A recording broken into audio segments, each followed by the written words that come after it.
గలతీలకు రాసిన పత్రిక 6వ అధ్యాయం 7వ వచనం చదువుదామండి. ఫస్ట్ గలతీలకు రాసిన పత్రిక 6వ అధ్యాయం 7వ వచనాన్ని ఒకసారి చదువుదామా?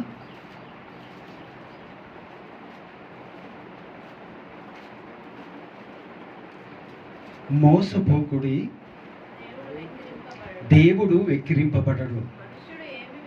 మనుషుడు ఏమి విత్తును ఆ పంటనే కోయును. హల్లెలూయా. ఇది మనం చాలా ఆలోచించవలసిన మాట. మనుషులమైన మనందరితో మాట్లాడుతుంటున్న మాట అది. దేవుడు ఎప్పుడు వెక్కిరింపబడడట.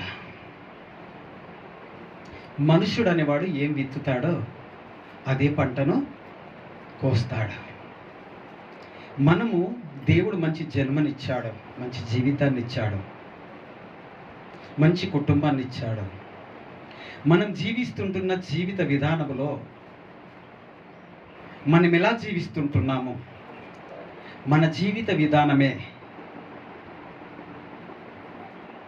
మన కుటుంబానికి లేదా మన పిల్లలకు మంచి ఈవులను ఇవ్వగలుగుతుంది.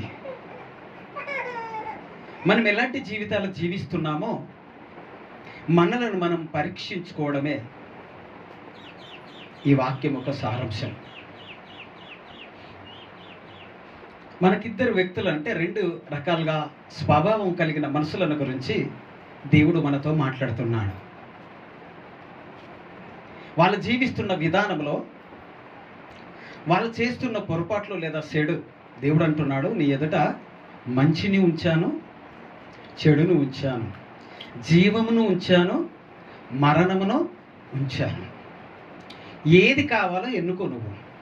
నీవు జీవిస్తుంటున్న విధానాన్ని బట్టి నీకు అది దొరుకుతుంది. అందుకో గలతీలకు ఈ లెటర్ రాస్తూ చెప్తుంటున్న మాట, మోసపోకండి మనసులారా. దేవుడు ఎన్నడూ కూడా వెక్కిరింపబడడు. నీవు ఎట్లా జీవిస్తుంటున్నావో ఆ జీవిత ఫలమే నీ పిల్లలు అనుభవిస్తారు.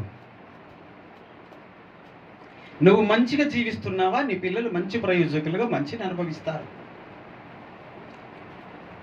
నువ్వు చెడ్డగా జీవిస్తున్నావా, నీ పిల్లలకు అదే ప్రతిఫలాన్ని నువ్వు ఇవ్వగలుగుతావు. నువ్వు జాగ్రత్త కలిగి నీ ప్రవర్తన మార్చుకొని దేవునికి దగ్గరగా జీవిస్తూ మంచి ప్రతిఫలమును నువ్వు అనుభవించే విధంగా మంచి ప్రవర్తన కలిగి ఉంటే నీ పిల్లలు కూడా మంచి ప్రయోజకులుగా జీవించగలుగుతారు. దేవుడు అలాంటి మార్గాలు తెరుస్తాడని జ్ఞాపకం చేస్తూ ఉంటున్నాడు. ఇప్పుడు సమూయేలు 2వ గ్రంథము 9వ అధ్యాయము 1వ వచనాన్ని ఒకసారి చూద్దాం. యోనాతానును బట్టి నేను ఉపకారము చూపుటకు సౌలు కుటుంబంలో ఎవడైనా కలడా అని దావీదు అడిగెను. సౌలు కుటుంబమునకు సేవకుడగు సీబాయను ఒకడుండగా వారు అతనిని దావీదు నొద్దకు పిలువనంపిరి. హల్లెలూయా. దావీదు రాజైన తర్వాత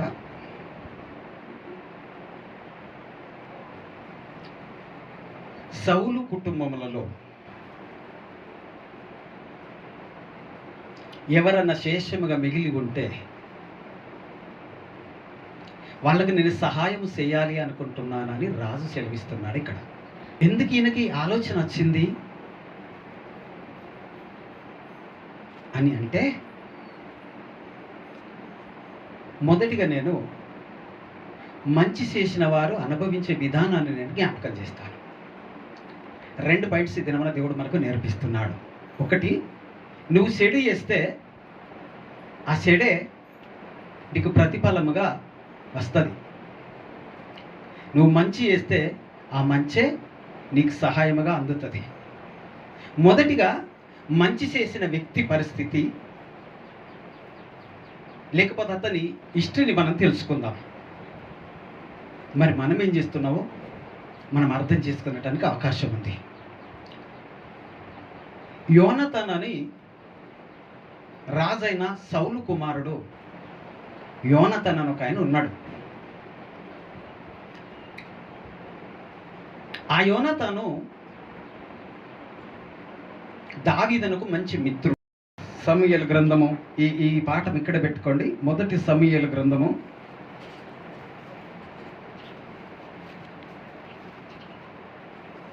19వ అధ్యాయము 1-2 వచనాలను చూద్దామా? తీసిన వాళ్ళ త్వరగా చదివితే. అంతటా సౌలు, మీరు దావీదును సంపవలసినదని తన కుమారుడైన యోనాతానుతోనూ తన సేవకులందరితోనూ చెప్పగా, చాలు, తన హృదయంలో ఈర్ష్యను పెంచుకోవడం మొదలుపెట్టిండు. పగను కక్షను పెట్టుకోవడం మొదలుపెట్టిండు.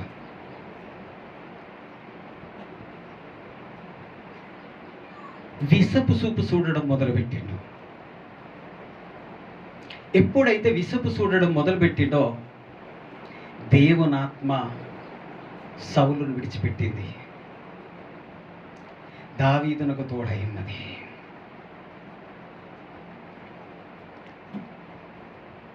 దేవుని దగ్గర నుంచి దురాత్మ ఒకటి వచ్చేసి ఆయనలో నివాసం చేయడం మొదలుపెట్టింది సౌలులో. ఆలోచించండి. ఎదుటి వ్యక్తి మీద మనం ఈర్ష్య కలిగి, ఎదుటి వ్యక్తి మీద మనం పగ పెంచుకొని, ఎదుటి వ్యక్తి మీద మనం కుట్రలు కలిగి ఉంటే అది దేవునికి ఇష్టం లేదు. దేవుడు చెప్పినట్టు మంచి ఉన్నది, చెడు ఉన్నది. ఇవి పెట్టుకున్న వాళ్ళందరూ చెడులనే జీవిస్తున్నారు. ఆలోచించండి. మరణం ఉన్నది, జీవం ఉన్నది. ఎదుటి సహోదరి మీద, ఎదుటి సహోదరుడి మీద నువ్వు కక్షలు పెట్టుకొని కుట్రలు పెంచుకున్నంత కాలము నువ్వు మరణములోనే ఉన్నావు. జాగ్రత్త. దేవుని వాక్యం సెలవిస్తున్న దాని ప్రకారంగా నేను జ్ఞాపకం చేస్తున్నాను. ఇప్పుడు అంటున్నాడు,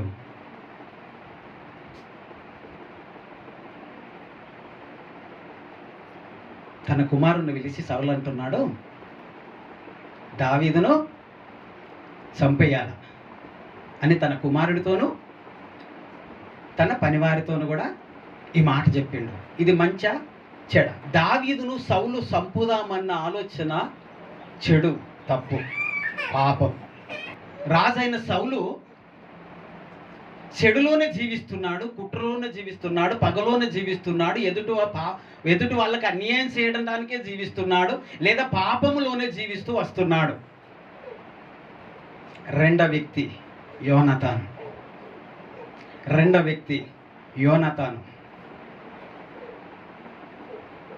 యోనతాను గురించి చూద్దాం. ఇక్కడ 2వ వచనం చూద్దామా?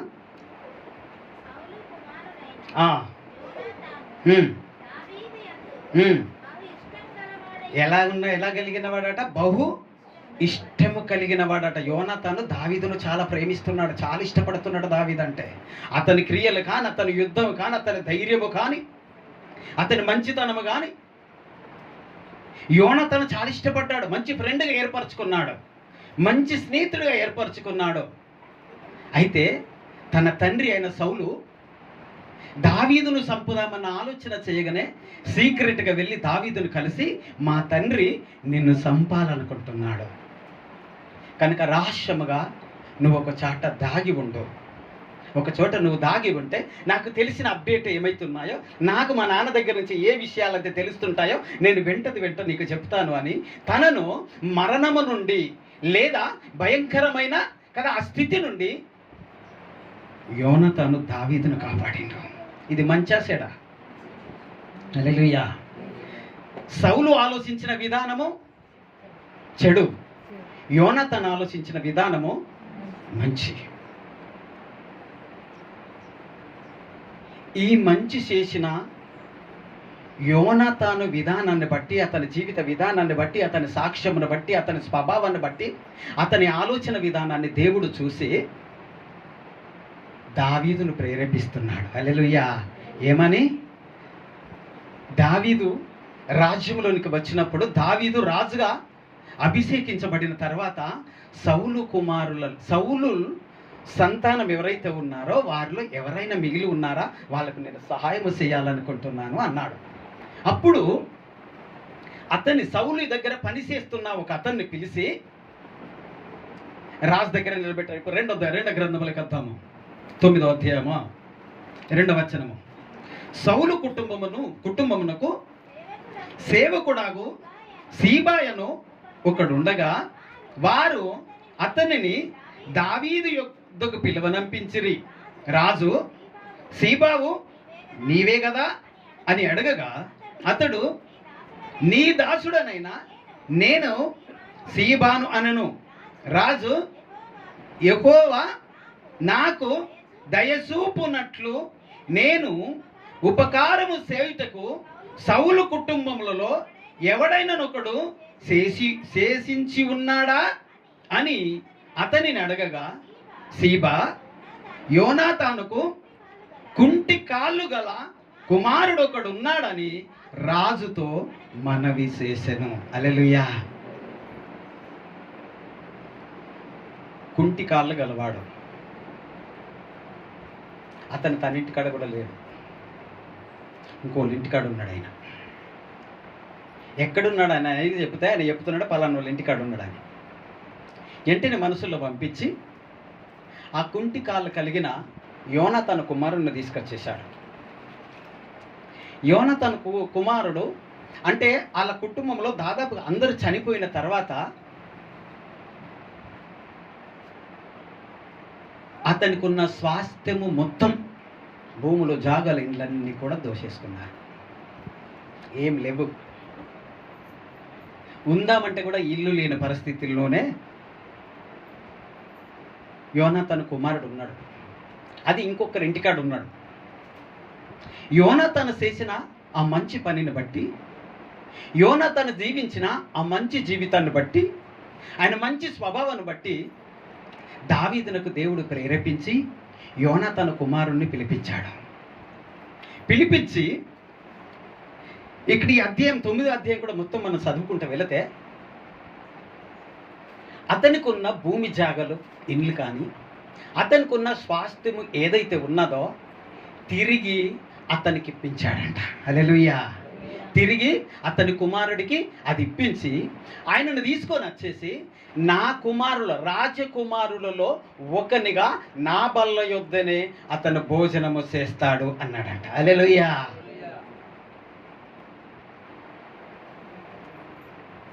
యోనాతాను కుమారుడు అతను మరణించేంత మట్టుకు కూడా రాజకుమారుడిలో ఒకడిలా బ్రతికాడని నేను జ్ఞాపకం చేస్తున్నా. కారణం అతడు చేసిన మంచి కాదు, కానీ అతని తండ్రి చేసిన మంచి తన కుమారుడు అనుభవిస్తున్నాడని నేను జ్ఞాపకం చేస్తున్నాను. ప్రియులారా, నీవు భూమి మీద బ్రతికినంత కాలము నీ పిల్లలకు ఎలాంటి ఆస్తి అంతస్తులు సంపాదిస్తున్నావు? నువ్వు సంపాదిస్తున్న ఆస్తి నీ కుమారుడు ఒక రకంగా కాకపోతే ఒక రకంగా పోగొట్టుకోవచ్చు, కానీ నువ్వు సంపాదించిన మంచి పేరున్న చూసినవా నీ కుమారులకు అది మేలును అనుభవించజేస్తుందని నేను జ్ఞాపకం చేస్తూ ఉంటున్నా. నువ్వేం చేస్తున్నావో అదే నువ్వు పొందుకుంటావు. నువ్వు చెడు చేస్తున్నావా భూమి మీద, ఆ చెడు నీ కుటుంబం అనుభవించవచ్చేమో. ఆలోచించు. నువ్వు మంచి చేస్తున్నావా, ఆ మంచి కదా ఒక మంచి మాట రాసి ఉంటుంది బైబిల్. ఏమని? ఎండకు వెళుతున్న ఆయనను పిలిచంట, గ్లాసుడు మంచి నీళ్ళు ఇస్తే చాలట, ఆ ప్రతిఫలం తప్పకుండా పొందుకుంటారట. ఒక మంచి పని నువ్వు చేసేది మంచి పని అయి ఉండాలి. క్రైస్తవుడు చేస్తున్నది ఒక మంచి పని అయి ఉండాలి, ఒక మంచి జీవితం అయి ఉండాలి. ఇతరులకు మాదిరిగా మన జీవితం ఉండాలి. దేవుని నమ్ముకున్నామని చెప్పి మనమే పాపంలో, మనమే చెడులో, మనమే లోకానుసారమైన జీవితాన్ని మనం జీవించుకుంటూ వెళితే క్రైస్తవులను చూసిన అన్యజనులు ఏలన చేయరా? పైగా మనం శిక్ష అనుభవించడం కొరకు దేవుడు ఎలా చెప్పాలో అలా చెబుతూ, ఒకవేళ చెప్పినప్పుడు మనం వినకపోతే మోసపరుసు ఆత్మకు మనం అప్పచెప్పబడతామేమో. జాగ్రత్త కలిగి మనం ఉండాలి. కనుక ప్రియులారు ఇక్కడ చూడండి, అందుకే ఆయన మాట అంటాడు చూడండి.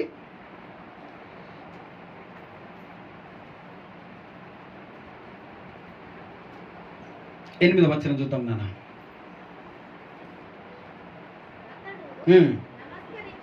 నమస్కరించి చచ్చిన కుక్క వంటి వాడనైనా నా ఎడల నీవు దయసూపుటకు నీ దాసుడనైనా నేను ఎంతటి వాడను అనెను.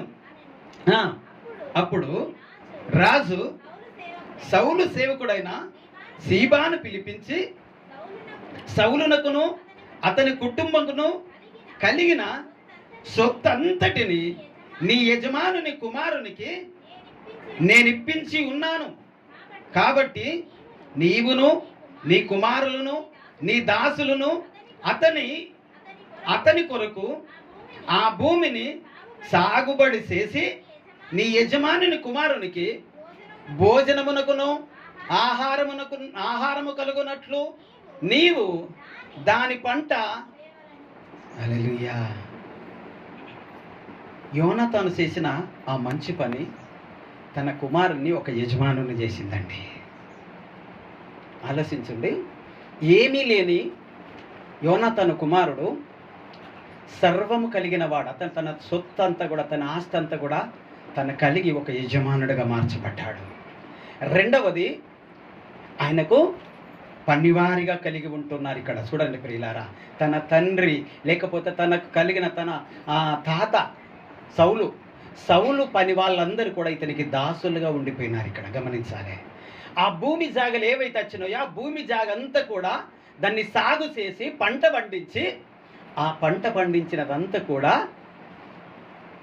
యోనాతాను కుమారునికి తీసుకొచ్చి పెట్టాలి. మీరు ఎంతమంది ఉన్నారో అంతమంది అతను పని చేసి పెట్టాలన్నాడు. ఒక యజమానుడిగా నిలబెట్టాడు. మూడో పాయింట్, యోనాతాను చేసిన మంచి పనిని బట్టి రాజకుమారుల్లో ఒకడిలా బతికాడు.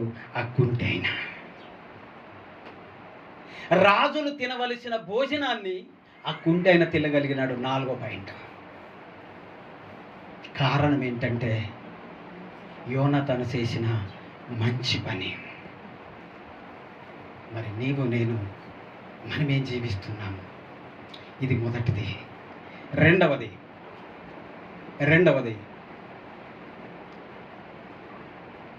మన మొదటి అధ్యాయంలో మొదటి గ్రంథంలో మనం చూసినట్లయితే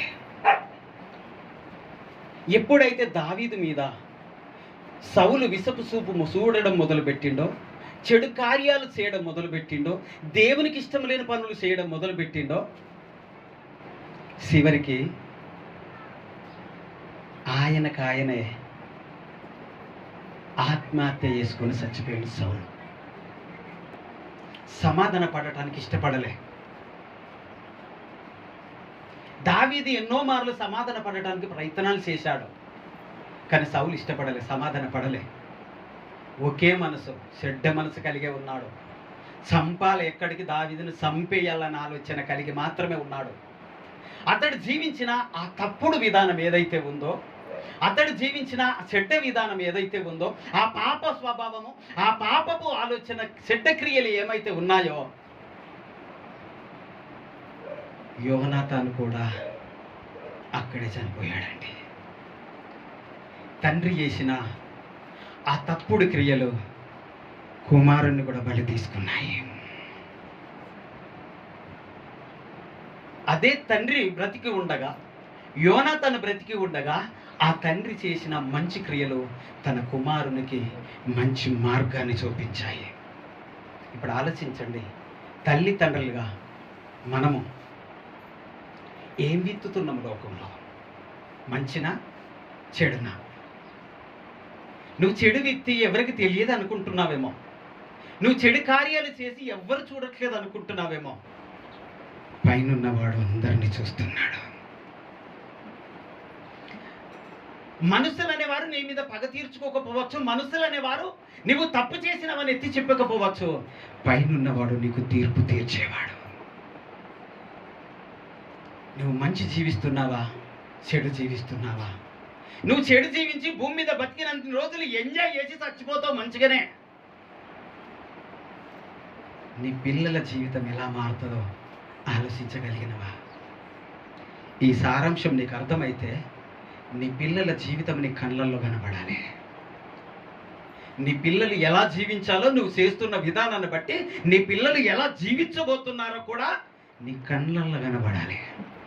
చెడు చేసి నీ పిల్లలకు నువ్వు మరణాన్ని తీసుకొస్తావా? మంచి చేసి నీ పిల్లలకు జీవాన్ని తీసుకొస్తావా? ఏం చేయాలనుకుంటున్నావో డిసిషన్ తీసుకోవాల్సిన సమయం నీది. ఇంకొకరికి నువ్వు అన్యాయం చేయాలనుకుంటే నీకు అన్యాయం జరుగుతుంది అంటున్నాడు. గలతీ పత్రికలో స్వయంగా చెప్పుతుంటున్నాడు, మోసపోకండి. దేవుడు ఎన్నడూ వెక్కిరింపబడడు. మనుషుడు అనేవాడు ఏం విత్తుతాడో అదే కోస్తాడు. సౌలు ఏం విత్తిండో అదే కోసిండు. అతనే కాకుండా తన కుటుంబం కూడా, తన కొడుకు కూడా అదే. యోనా తను ఏం విత్తిండో ఆ మంచి తన పిల్లలు అనుభవించగలిగినారు. ఈరోజు నిన్ను నన్ను అడిగితే ఏముంది జవాబు? ఆలోచించగలుగుతున్నామా? నువ్వు ఎదుటి వాళ్ళకు ద్రోహం చేయాలని చూస్తే ఆ ద్రోహం నీ కుటుంబంలోనే జరుగుతుంది. జాగ్రత్త. నువ్వు ఎదుటి వాళ్ళ మీద ఈర్ష్య పెంచుకోవాలని నువ్వు అనుకుంటున్నావు, కానీ నీ కుటుంబంలోనే నీవంటే ఈర్ష్య పెంచుకునే వాళ్ళు తయారవుతారు. ఎదుటి వాళ్ళను నువ్వు మోసం చేయాలనుకుంటున్నావా? నీ కుటుంబంలో నువ్వు మోసపోతావు. ఏమండి, దీని సారాంశం అంతేనా కాదంటారా? హల్లెలూయా. దేవుడు మనకు నేర్పిస్తుంటున్నది, ఇతరులకు సహాయం చేయదగినంత మట్టుకు నువ్వు సహాయం చేయాలి అంటున్నాడు. మేలు చేయగోరిన వారు, మేలు పొందవలసిన వాళ్ళు ఉంటే ఖచ్చితంగా వాళ్ళకి చెయ్యాలా అంటున్నాడు దేవుడు. ఆ మేలు చేసే వారిగా మనం ఉండాలి. ఇతరులకు మేలు చేసిన